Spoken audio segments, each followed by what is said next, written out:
அன்புள்ள சகோதர சகோதரிகளே, உங்களுக்கு ஒரு நற்செய்தி.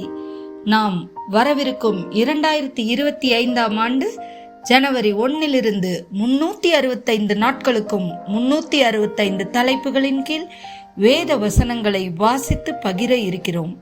நீங்கள் இதை அனுதினமும் கேட்டு தியானித்து ஆசீர்வாதத்தை பெற்றுக்கொள்ளுமாறு கேட்டுக்கொள்கிறோம். அது மட்டுமல்ல, இதை சப்ஸ்கிரைப் செய்து உங்கள் நண்பர்களிடமும் பகிர்ந்து கொள்ளுமாறு அன்புடன் கேட்டுக்கொள்கிறோம். நன்றி.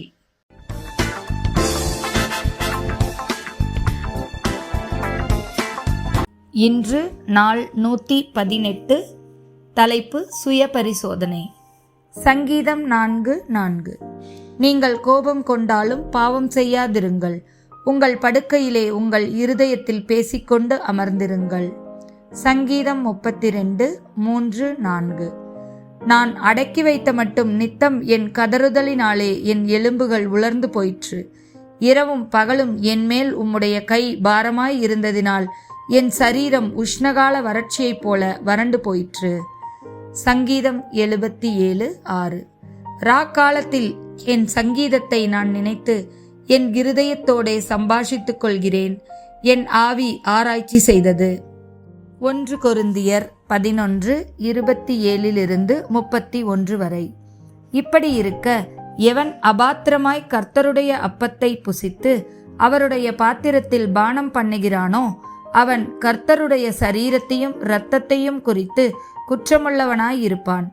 எந்த மனுஷனும் தன்னைத்தானே சோதித்தறிந்து இந்த அப்பத்தில் புசித்து இந்த பாத்திரத்தில் பானம் பண்ண கடவன்.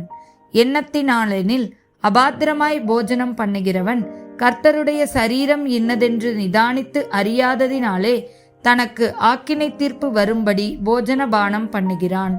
இதனிமித்தம் உங்களில் அநேகர் பலவீனரும் வியாதியுள்ளவர்களுமாய் இருக்கிறீர்கள். அநேகர் நித்திரையும் அடைந்திருக்கிறார்கள்.